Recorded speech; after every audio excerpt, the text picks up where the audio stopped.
YouTube! Il y a un bras de fer incroyable cette semaine. C'est la première fois que je vois ça. Donc on construit le deck avec quelques cartes seulement. Ça a déjà été le cas par le passé. Des cartes qui seront dupliquées pour jouer. Mais là, c'est 4 cartes, un ban. C'est-à-dire que vous choisissez 4 cartes à mettre dans votre deck. Et au début de la partie, votre adversaire va choisir... On va lui présenter vos 4 cartes. Et il va en choisir une que vous n'aurez pas le droit de jouer. Alors, petite astuce, enfin, petite précision. On va lui présenter 4 cartes, mais en fait, il en verra 3. Et la quatrième, elle sera masquée. Et voilà, il pourra la bannir, mais il saura pas ce que c'est. Le deck que j'ai choisi cette semaine, c'est un deck extrêmement bourrin. Vous avez le code dans la description. Qui consiste en un troc des tunnels. Alors, c'est un des meilleurs serviteurs qui a été créé. Niveau aggro, il est 1-3 pour 1 et il gagne 1 d'attaque à chaque fois que vous jouez une carte avec surcharge. Et vous l'aurez compris, vous jouez des cartes avec surcharge. Le golem totémique qui est énorme, c'est 3-4 pour 2, c'est débile. Parce que puisque vous en avez plein dans le deck, vous pouvez le jouer tour 2 et tour 3. Donc ça fait un board incroyable. Ensuite, griffe de jade. C'est complètement fumé parce que vous en avez plein, donc vous pouvez faire tour 2 griffe de jade. Vous êtes surchargé de 1, vous avez mis un 1-1. Et tour 3... bah, vous attaquez avec la première et vous posez la deuxième. Et vous avez un 2-2. Et vous pouvez tuer les premiers serviteurs en posant de votre côté, mettre des dégâts en face et avoir un board débile avec un éclair de jade. Griffe de jade, il faut pas oublier qu'il y a écrit invoque un golem de jade. Ça veut dire que vous pouvez faire griffe de jade, griffe de jade, griffe de jade. Ça invoque 3 golems de jade. Voilà. Je vous présente la partie. Ça peut ne pas durer longtemps. On va voir ce qui va se passer.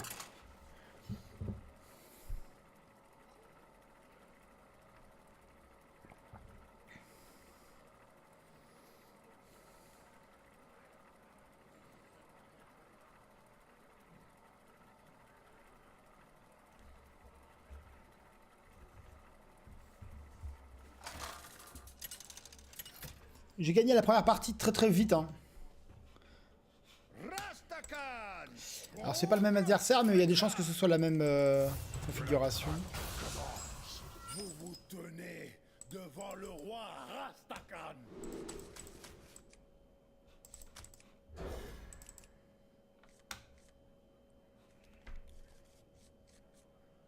Pourtant, au premier tour, troc, c'était très bien. Bref.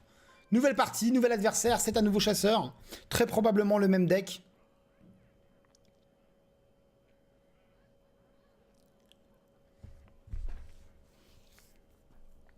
Il attend quoi là? Il y a 3 cartes différentes dans son deck. 4, pardon.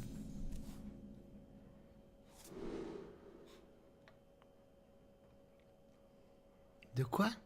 Bon bah c'est Yen.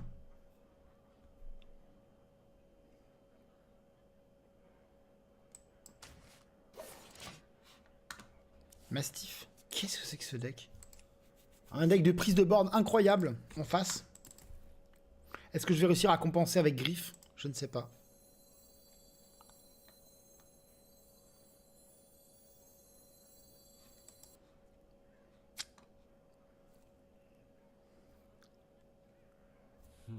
Je pense que Griffe, c'est Griffe qu'il faut enlever, je pense. C'est incroyable, Griffe.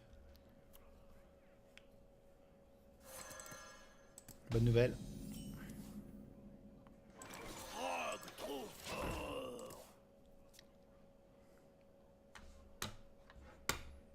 Donc il a lâché des chiens. Morsure, qui met 2 et 1-1. Et quoi? Et Mastiff, c'est ça, qui met 1 et qui met un 1-1. Ok. Bon, je suis un peu sceptique. Je me demande. Ah oui, d'accord. On est tombé contre Life Coach. Ça va, sinon, vous, la semaine s'est bien passée? Ouais, super. J'ai joué 3 tours contre Chasseur. Ah, ok. Et dimanche, t'as fait quoi? J'ai fini mon 3ème tour. C'est rien passé. Ouais. Passe rapidement. Je me demande. Et sinon, toi, la femme, les gosses, ça va? Ouais. Tu bois du thé le soir? Moi, je sais pas. Un petit peu. J'aime bien la verveine, en fait. Tu crois que je suis déjà un vieux con? Ah, je sais pas. Et tes enfants? Ah, oh, pardon, il s'est passé quoi? Il y a un tour, les gars! Il y a un tour! Alors, lâcher des chiens, c'est 3 mana.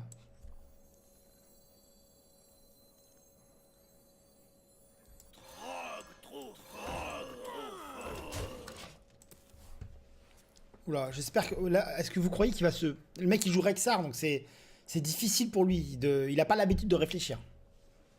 D'habitude, il est... Oh, là, là. Et là, apparemment... il hésite. Après 4 jours d'attente, Dico peut enfin jouer en moins de 30 secondes. Quoi? Oui. Hein? Oui. What? Mastiff? Ok.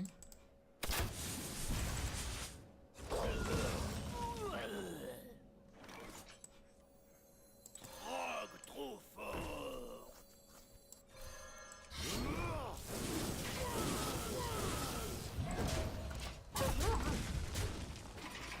C'est qui le gars en haut à droite?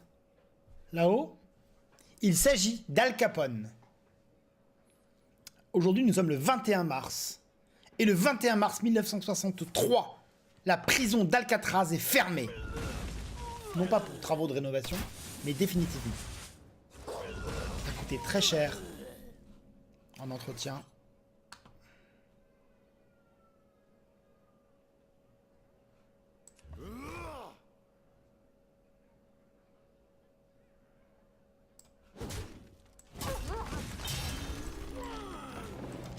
Et une évasion probable. Enfin, des gens se sont évadés d'Alcatraz en 62, mais on ne les a jamais retrouvés. Donc il y a des doutes sur leur survie. Hein. Les conditions autour du rocher, comme on l'appelait, étaient très difficiles. Mais Frank Morris et les frères... comment Barker, Morris, non, je sais pas Barker. Ont probablement, enfin possiblement péri dans l'aventure. Mais c'est pas sûr. Al Capone était un des prisonniers emblématiques lorsqu'on a ouvert la prison pour justifier notamment le coût du point de vue de l'État américain. On a mis des prisonniers exemplaires, entre guillemets, qui méritent, et on a rempli les cellules avec des gens qui méritaient pas forcément d'être là-bas. C'était des quartiers très très haute sécurité. Voilà, donc c'est pour illustrer la fermeture de la prison d'Alcatraz.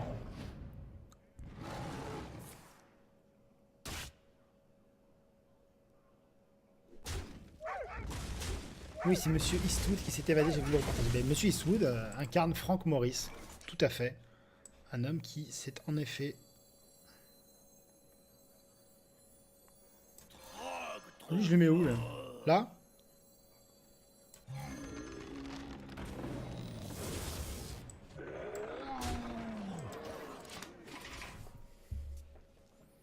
Il joue le rôle de Frank Morris et deux frangins avec qui il s'est fait... Et ils ont profité du délabrement et du ciment qui s'effritait dans certaines parties de la prison.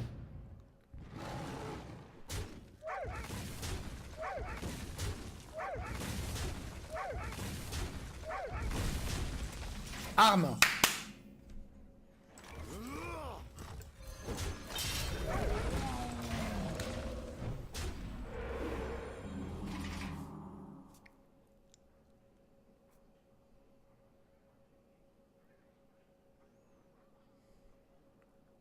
Avec un lâcher des chiens et une morsure.